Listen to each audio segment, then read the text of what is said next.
are on the line just above the middle of the page, Lamed Dalet. And the line starts with the word Shalamayla.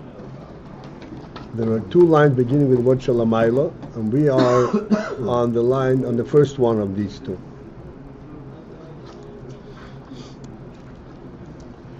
So we started discussing this. Let me just, there's a review back, just read a couple lines.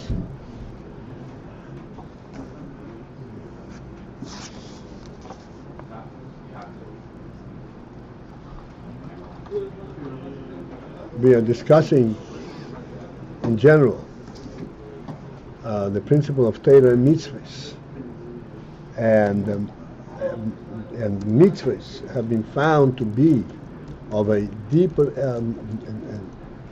presence than Torah, because mitzvah, this is the pure Rotzen ha'elyon. Torah is chokhmah that mislabesh, that has a slapshus. Nevertheless, we're saying that there is a maila in Torah over mitzvahs due to its earlier kodum. Kodum means pristine shoyrish. Pristine shoyrish means something which is before anything, before anything. In Atzmus Ein Sof, in the atom of Ein Sof, and that is based on what the Gemara says, Hamoyer Shabo Machzir L'Mutov. That Torah has an element of moyer that can counter any misdeeds, any inadequacies, and it brings a person back to the mutov, to good. What is this essence in Torah, which is even greater than that which is in mitzvahs?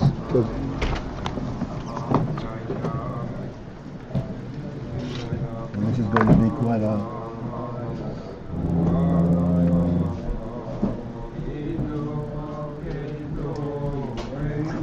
all right.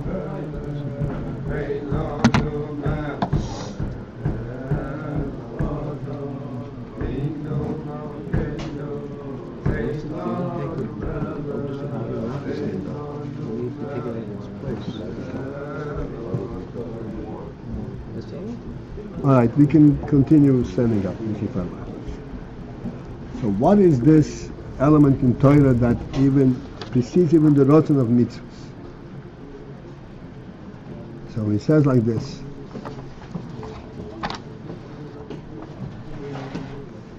So I said I'm going to go back a couple of lines and start reading from the line that begins with what Yisera. Yisera, there is a mile in Yisera, there's an extra mile in Torah over mitzvahs because of its Shoresh HaKodem, because of its Shoresh HaKodem. V'hine, Masha HaTorah V'chinas Chochem Bilvad, this in that Torah is only Chochmah, which means only Chochmah, and therefore it is below Rotzen. Rotzen is the essence, is the essential Rotzen. Chochmah is already that which comes, which is seichel, comes to be slapshus. This in that Torah is b'chochmah levad, zehu k'mei shebo v'b'chinas ei pnimi. This is the Torah at the point that when Torah comes out in a pnimi manner. Or pnimi manner means hisyashvus, that it is able to be grasped. The B'chinas Pnimis HaKavachut, in the Pnimis. Aval Bot, Shoresh U'Moki, B'chinas HaTorah, B'chinas Chochmah, the Torah Be'etzem, the mocker of this Chochmah of Torah, not as this Chochmah is further developed to the point that it becomes a Pnimi, but the essence of this Chochmah, there is an essence of this Chochmah before it becomes a Pnimi. Who b'chinas atzmus ein sof, it is in the atzmus ein sof element itself. Shalamayla mayla b'chinas harotz, that is much beyond, below, before, above the b'china of rotzen. Gam k'moi she'ein tam rotzen. Even as the inyan of rotzen is she'ein tam rotzen, there is no time. The essential rotzen itself, the true rotzen.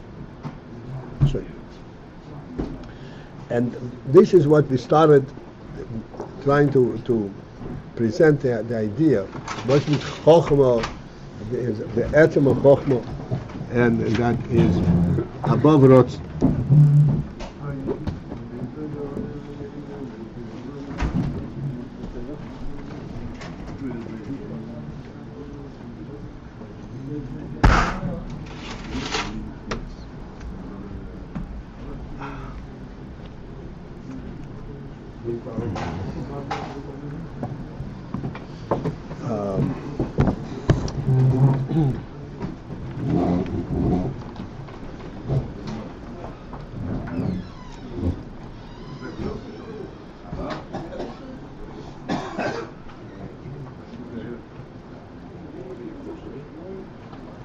So again, before we go into this, we have to always remember that we are in an area that does not at all lend itself to be discussed, to be described, because this is already in Atzmos.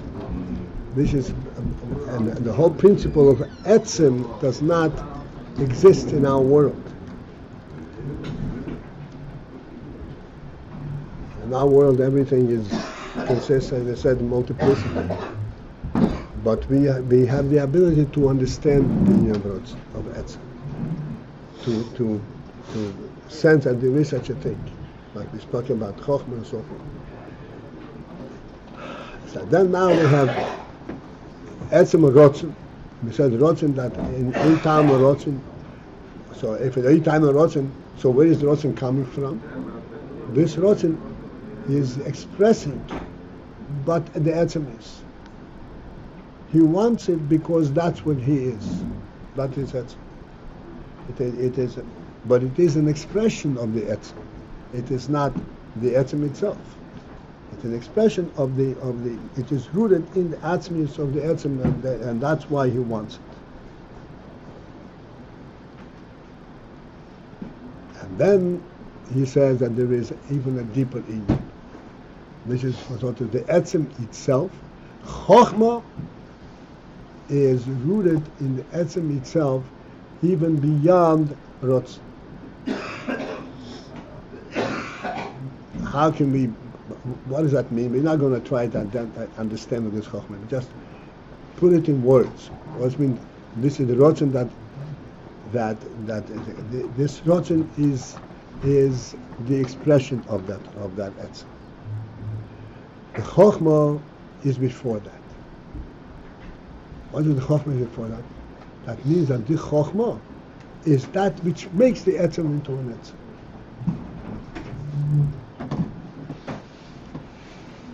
It's rooted in etzem, in an atzmis ein soif, that makes the etzem into an etzem. We will discuss this in a moment from.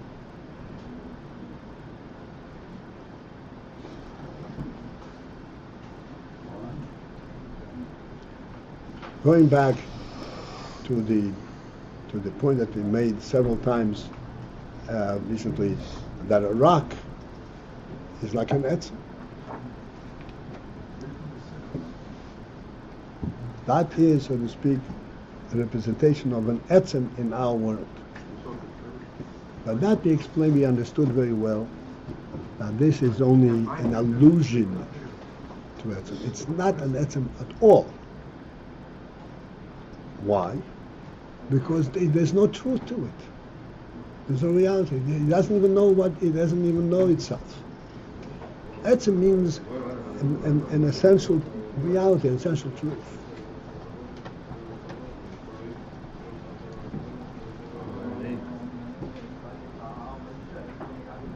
Like we had, I'm going to take the liberty to, because there's something very fine, very profound over here, to go a little bit broader in this. We said many times, it says Exodus, that when the sun rises, it becomes light. The way Exodus presents the need for light, sunlight, is not like we perceive it the way it is discussed, so to speak, in Chochmah Hitzenius, that there is an energy emanating from the sun. There's another level of light. We discussed it many times. Another level of light that the sun produces, and that is the essential light. Because light and sun are not two separate entities. Light and sound, this is what's called the essence of light. Sun is a behiri be'etzem. As we pointed out, that sun is light through and through. Normally, in our perception, light is formed from fire. So fire has a fuel that it burns up. Therefore, the bottom, so the middle or the center of it is not light. And from that not light becomes light. But the sun is etzem behir. It is light through and through. There is no wick in there. That's a muscle of etzem. And we explained many times, again, it's a fine thing, that this thing, that sun, when sun comes out, automatically becomes light. Why? Because since it's the etzem behiri, etzem nullifies anything that is not like itself. Because it's an etzem. If I'm here, then everything becomes like me, because that's an etzem. It's the reality itself. Everything is conditionally what it is. Etzem is not conditional. Therefore, when the sun comes out, then it becomes like this. We discussed it many times.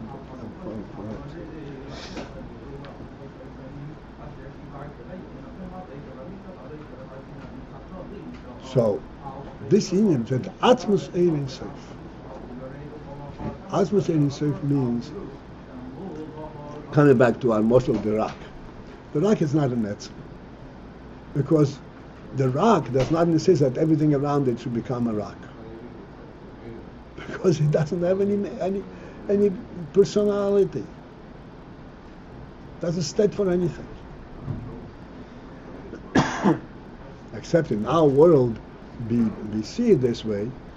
The reason we see it this way in our world is because in our world, we are not really perceiving of etzem, we're perceiving everything as reactive. The rock is the least reactive. Therefore, it is completely into itself. But that's only looking at it from a negative perspective. Because, as we said many times, that from a worldly perspective, life itself is perceived as reacting to negativity, not as a positive rotzen, I want to live. I want not to be bothered. That's what life is. Because in our world there's no reality. It's all precarious. But when we talk about Atzmus, real Atzmus means that, no, absolutely, it is completely and totally what it is. Certainly it is aware of what it is.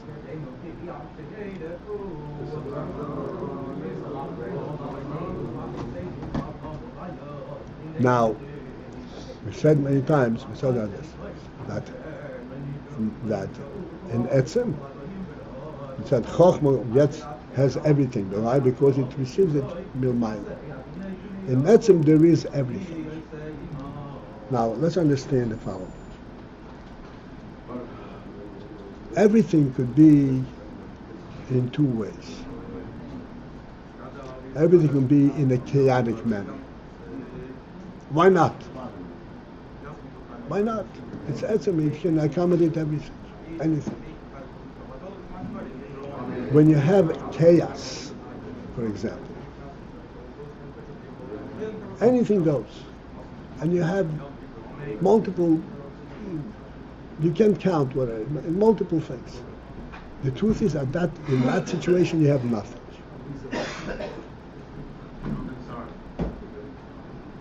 Nothing has chaos. This is a very important concept to understand, that many times in the world particularly, that's the way I perceive it, that what is space? Space is nothingness. That's why it allows everything. But nothingness is nothing. And yes, everything can go into nothingness, but whatever goes in there doesn't exist. There's no real basis for being. Because it's nothingness that provides for it. From nothingness comes nothing. That's what Chassidus explains. Yesh may Ayin. It doesn't mean Ayin in a literal sense. If it's Ayin creates nothing.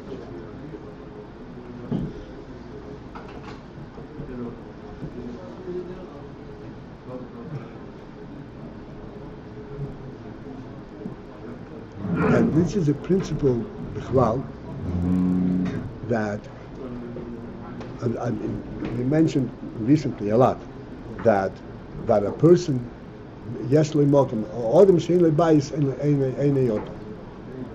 What's a bayis? A bayis is a definitive place.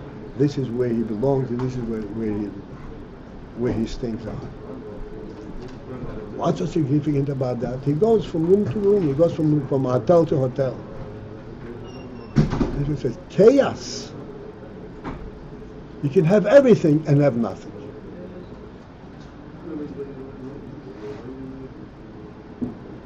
Reality, etzem, means yes, he has everything, but he has everything in the true sense. No chaos. Everything has its place. Everything has its place. It's coming from the root. Coming with the truth of the root. This is a phenomenal concept. Everything has its place. They're going to be coming to Yom Kippur, and Yom Kippur, the Kohen Gadol has his Aveda. A phenomenal job. What he had to do in a day's work. And the important thing is that there everything had to be precise. He has these 7 hazois. You make 6 hazois, boom, start all over again. Something you have to go back and the shecht and nun ox.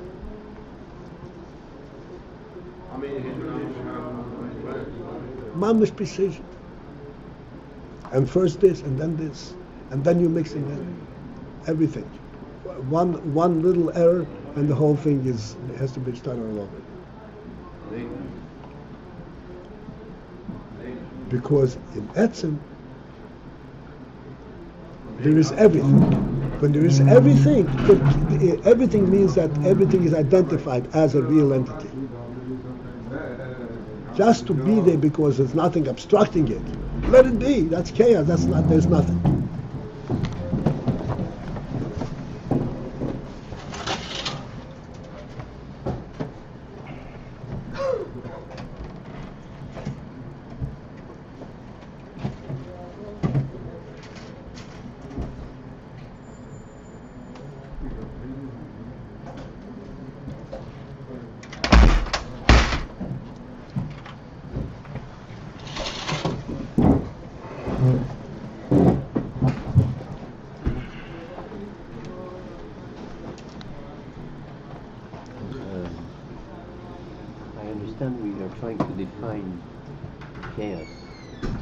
Chaos? No, we're not trying to define chaos. No, chaos has no definition. Yeah. There's no definition because I have trouble understanding how a lot of things could be nothing.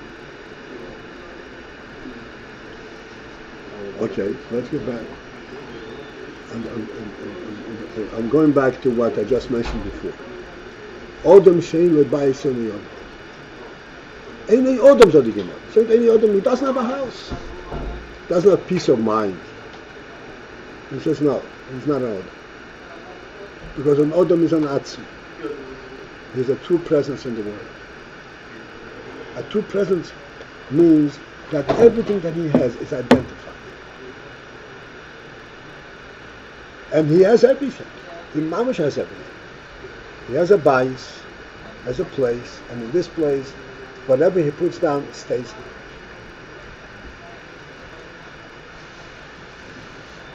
There's halachically, there's a real estate concept. It's still on a worldly level, but it presents something very, very fundamental truth. Like you say, I don't want to go off topic.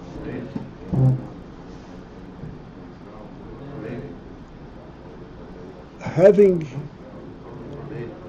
this is perhaps would help us a little bit, not beside, but a little bit. Just the idea, like we said, that there's a boy who knew the whole Torah, but he didn't know what he knows.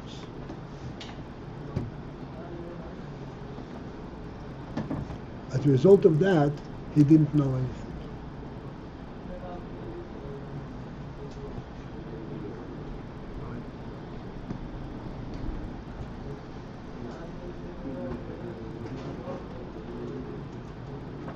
This principle that everything has its place and everything has is identified in reality. This is the principle of Chochmah. This is the principle of Seichel. Sichli. We're associating that with Etzem. The true etzem in the atzmius of the etzem is seichel, because an etzem that is chaos has nothing. Etzem you say has everything. It would just seem that Etzem would be beyond order and chaos. Like Etzem is beyond now and later. Etzem is beyond now and later. That's right. This is an in that we have to understand. How is it that there is Hover, Heber, V'yik, and in that itself there is a Seichel, there is a Choch. Because if there is not, again, in chaos there is nothing. Anything can come.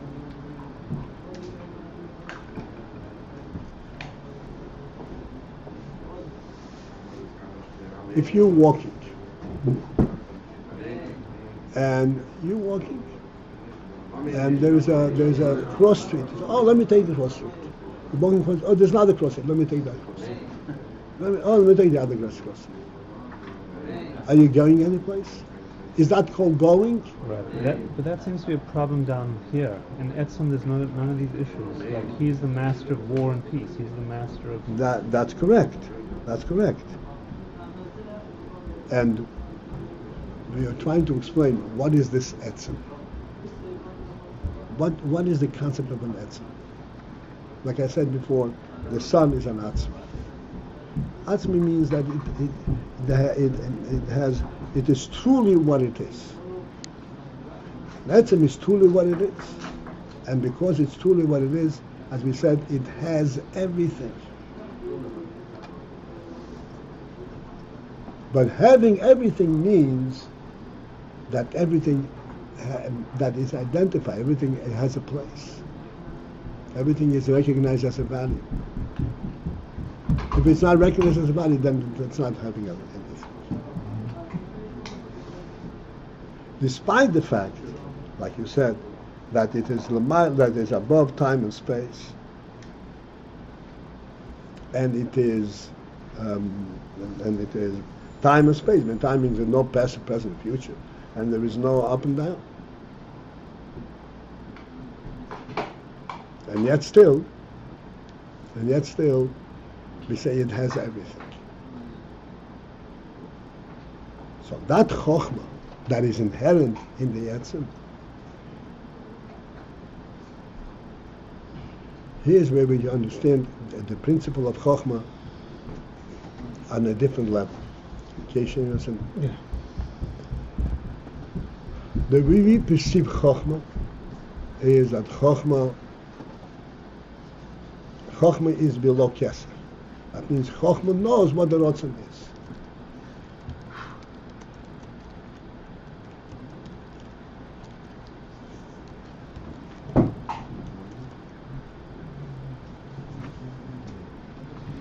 Chokhmah knows what the rotzen is, and therefore it can be identifying the rotzen and identifying all content of the rotzen. How do you express this rotzen? You do this, you do that, and so forth.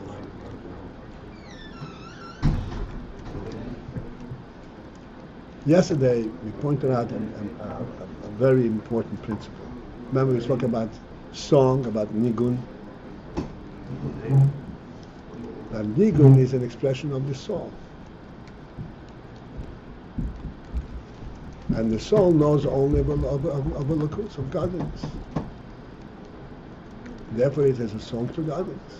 If it's a song to godliness, so why is it going up and down in all directions?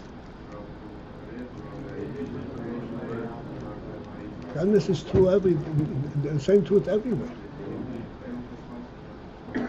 Because when we observe godliness at a higher level, it comes in this form.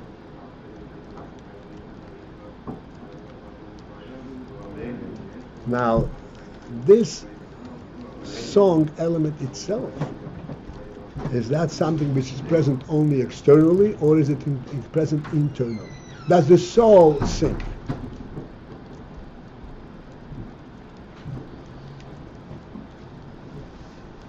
Okay, I think I'm messing. I'm going too far.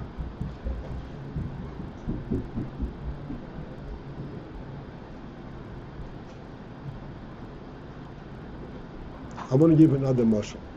No, go back to what you said before. Continue. I know. Those who catch it is great, but those who don't are at a loss. But I'm talking too long. Something very, very tangible.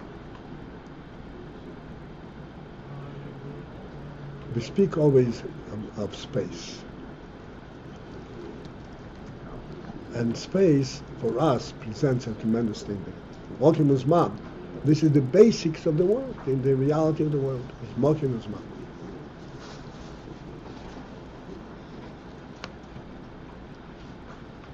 Now, the Mokim, as we perceive it, that which gives a limit to the world, is Milo Mato, or Dalet Sitri. Milo Mato and Dalet Sitri. Okay. Now, if we think of Mokim in an absolute sense, it doesn't consist of Milo Mato and Dalet Sitri. Is there an end to Mokim?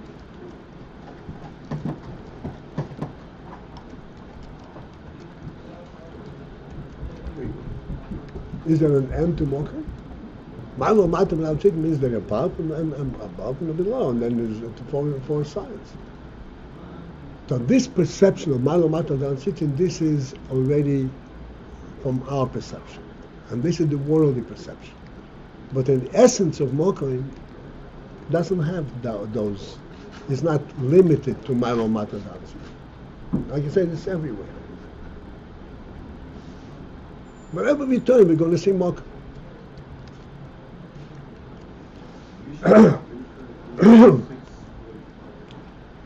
The truth is,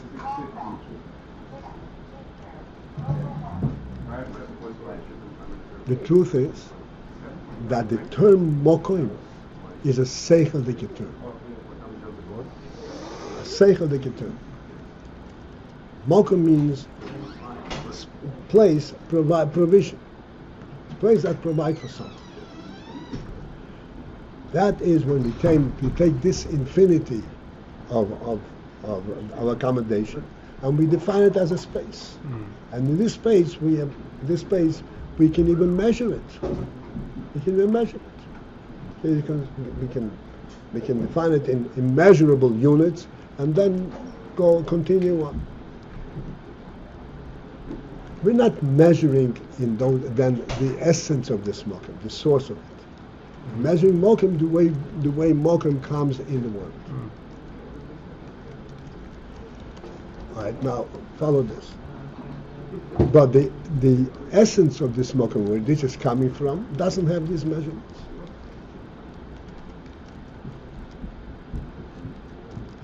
Now, when you say it does not have these measurements, what does that mean? Does that mean that in fact there is nothing there, and that's why it doesn't have these measurements?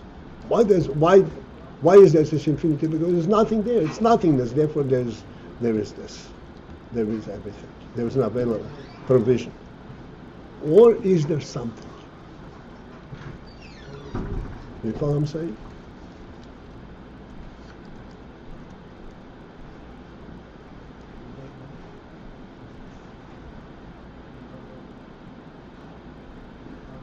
So we are saying, like we said many times, it says that after the Tzimtzum, there was a Cholol Mokim Pon.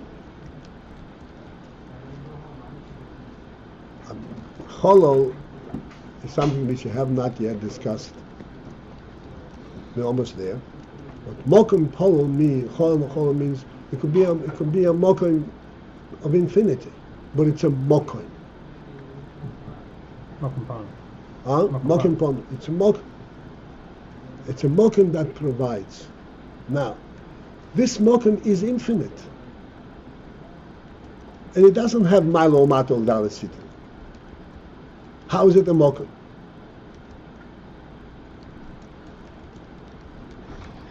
So we say that inherent, because this is a Mokim, a real Mokim, a godly Mokim, inherent in it is Mokim, not chaos, not nothingness. Its Indian is that it provides, even though it provides infinitely. There's not limit to what it provides. But inherently its Indian is that it's a mokum.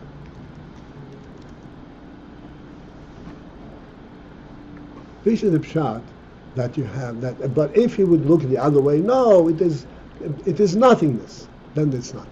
Then it's not mokum.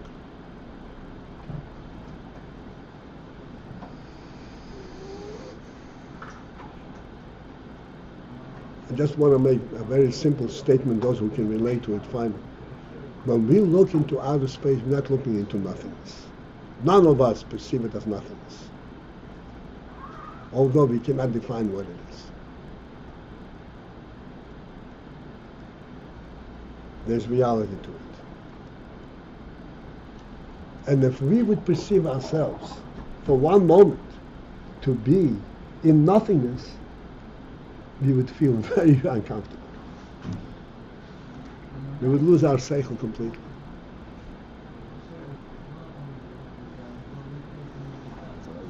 Huh? Some people try it and then they lose what? If you have vertigo, it's unbelievable what the vertigo is, where you lose all sense of presence. Up and down. And right. So this is the point. Atzmus ain't safe. It's ain't safe. What is this ain't safe? Is it ain't safe because it doesn't care what there is? Or is it ain't safe a reality of instance?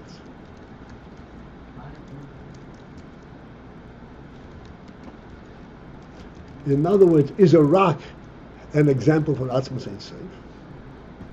When we say a rock and Atzmus ain't safe, there is no example at all. This is reality itself. So therefore, even though it is ain't safe, and it is Atzmus ain't safe, and there is no beginning and no end, the mile then ketz and matamata netachlis.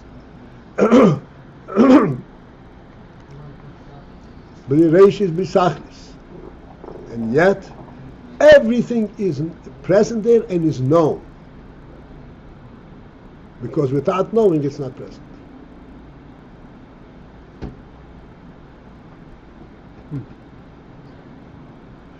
This knowing is what defines what Etzem is. This knowing is way above Rotzen, anything that comes from it.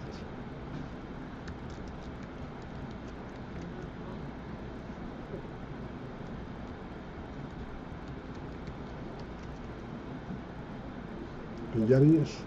This is what you say. It's conscious. It's conscious in itself. Well, we're not. there is no goof and all. The point is that there is Chochmah. This is the root of Chochmah. This is the real root of Chochmah. Not as we perceive Chochmah is that we cannot relate to Keser, therefore we be a virulent Chochmah. Chochmah is an essential. That's why Chochmah is so significant. Chochmah really gives an essential reality.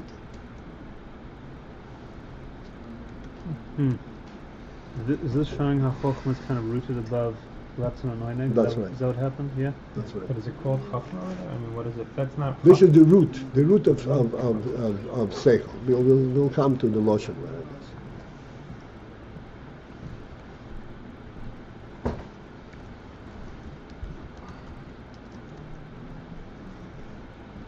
is. Okay? But as we started last year, when was it? Erev Yom Tov, on the day before, we started by saying that in our experience, orderliness.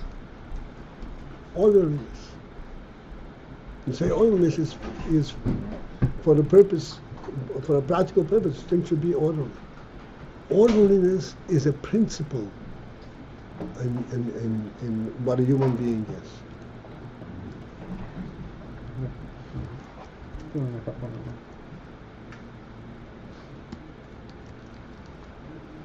Why? Because he's a sikhli. And if he does things in a chaotic manner, then it's not a human action.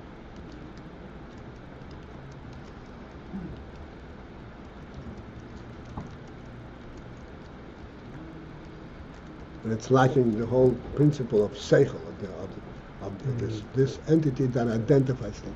What's the difference now? We can perhaps even more clearly, the human being versus the animal.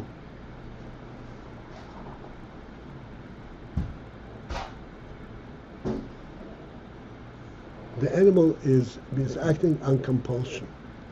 He's reacting. Makes no difference to him where he's going. Whatever is compulsively pulling him in there, the other way he goes. The human being knows where he goes. And he knows, while he is going this way, that he can actually be going this way or that way. He can go in 6 different directions. And when he goes in one direction, he's made the choice one out of the 6. This is a human being. An animal, the direction that he goes, that's the only direction that he's aware of.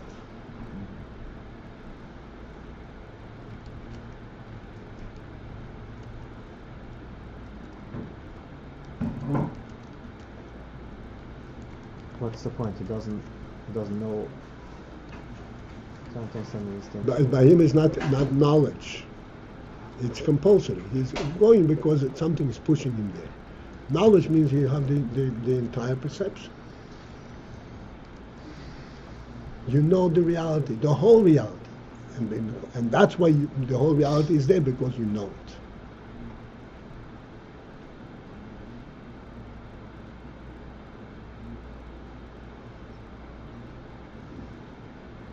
That's what the reality is there because. I'm sorry? That's what the reality is there because I know. Yes. If I didn't know it, then there would be nothing there. There would be potential for it. It's all chaotic. In other words, there's nothing there in a positive say. It has to be here. This is there because I know it's there. If I wouldn't know it, then it wouldn't be there. Yep. You know that it's there and it takes up room, and in that space you cannot put something else. That makes it there.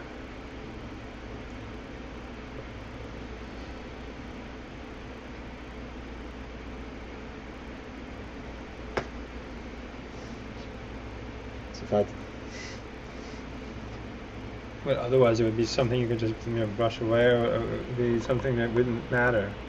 But the idea, it's really there.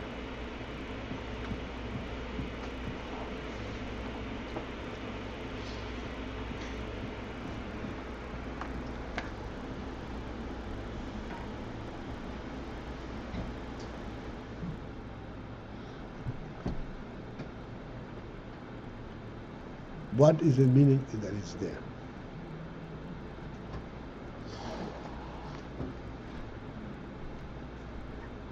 Like I said before, this boy who knew the whole Torah.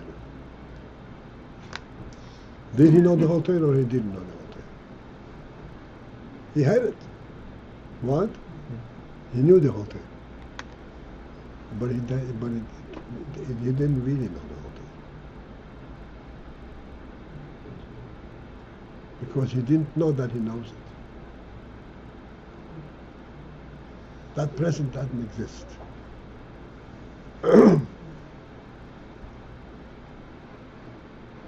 So the boy didn't know the Torah, but this is there anyways. If I know, if I don't know, this is not about me. It's about this piece. If it's there. No, not true. Not about you per se, but for the human being. The world had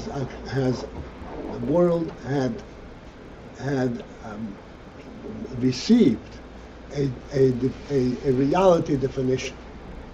By the creation of Adam Rishon, the world became real. Before that, it was chaos. Tell you what, makes no difference. By the coming of Adam Rishon into the world, what is the first thing that Adam Rishon did? The name. He gave his name to everything in the world. What's the point?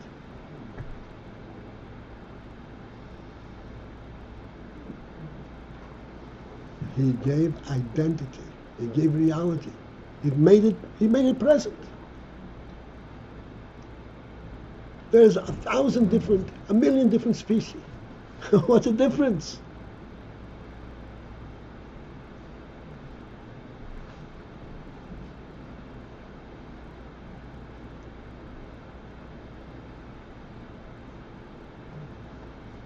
Adam is what gives it a presence. And because Adam is the one who gives it a presence, this is why Adam is permitted to take an animal and shecht it and eat it.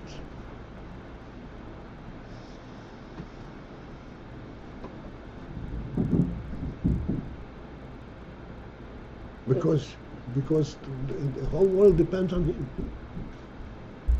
Without him, there's nothing.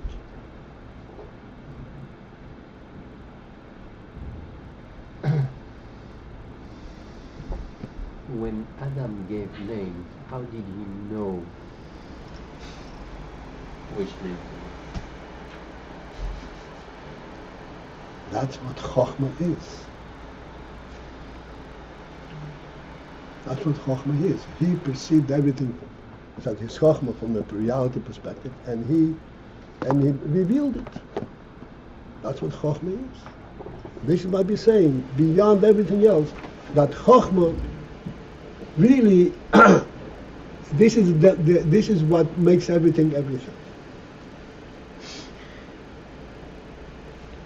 And even in atmosphere in sense,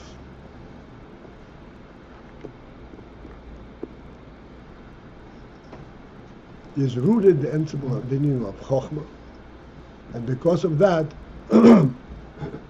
if we can speak that way, things come from Atzmos, because they are defined in Atzmos.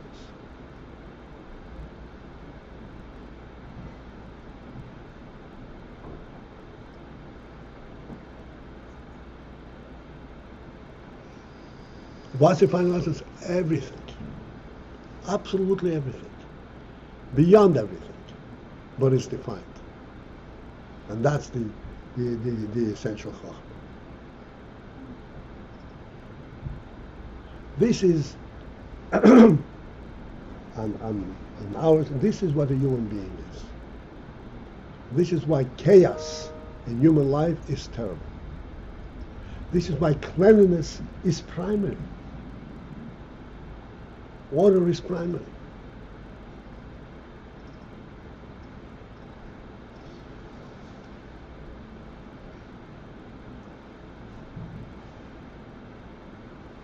The Rebbe, before he sent Shimon Esrei, you're amazed, before Shimon Esrei, he always used to fix his tie. The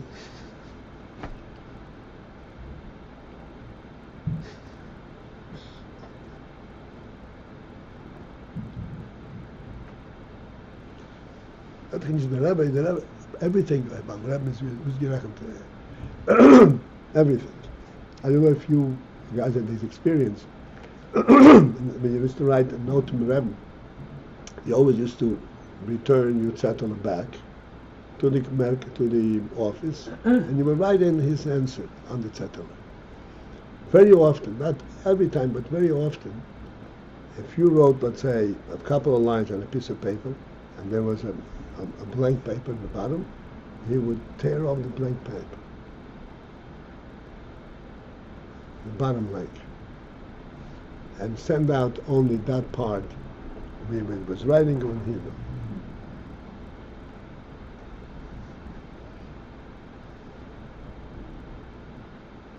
Everything had its place.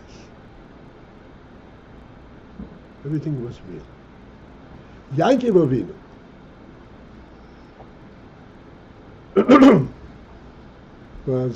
was running away from Lavan. Now this was the way after Lavan, going to Jason. He had a whole establishment with him, with all kinds of animals, herds and herds and herds, and the 12 children that he had to stay handling, and 4 wives. And he had to cross a river. So he crossed the river, and then he realized that he left behind Bachim Ketanya, left behind a few copper spoons.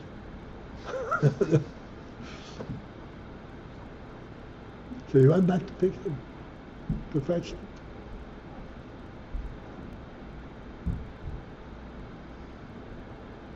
Because he had an accounting of everything that he had. Because everything that he had was real to him.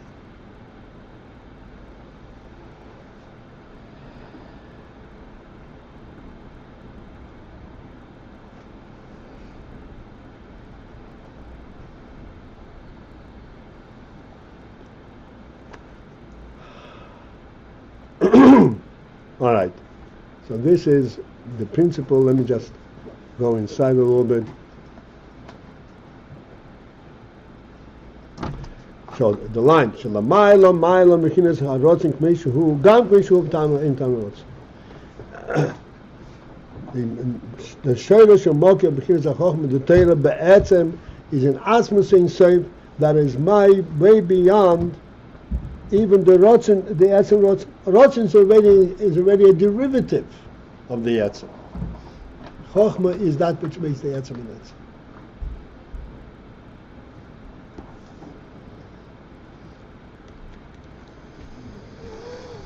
It looks like some people understood. Vehu inyan kedushosi.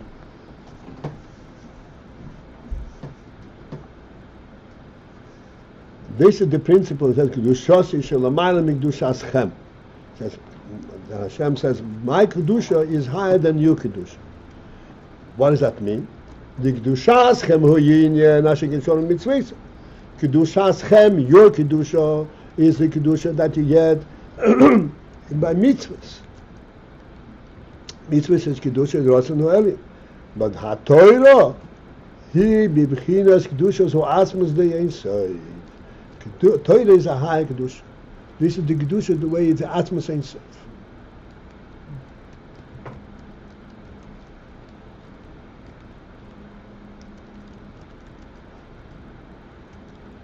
Let's go quickly over the next couple of lines, so we'll see that what we were talking about. V'ho'inyan yuvan al derech moshel ba'odam l'mat. The thing can be understood as using a moshel from the human being here. Sheha nefesh nikras nefesh hasichlis. The nefesh, it's called nefesh hasichlis. It's called nefesh hasichlis. The seichel dik nefesh. L'choyre in a mover. I can understand. The seichel is only one of the kechas hanefesh. Why would the nefesh itself be called? The nefesh itself, which is excuse me, completely beyond from Gedach Koyches, from being identified as a Koyach. And yet the Nefesh is called Nefesh HaSichlis. Clearly there is an element of Sichlis which is not a Koyach at all. It's just a reality of Seichel.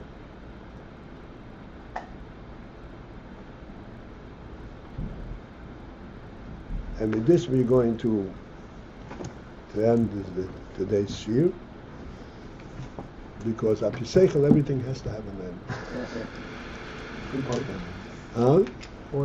Orderliness. Have a good day, and listen tomorrow we'll continue again.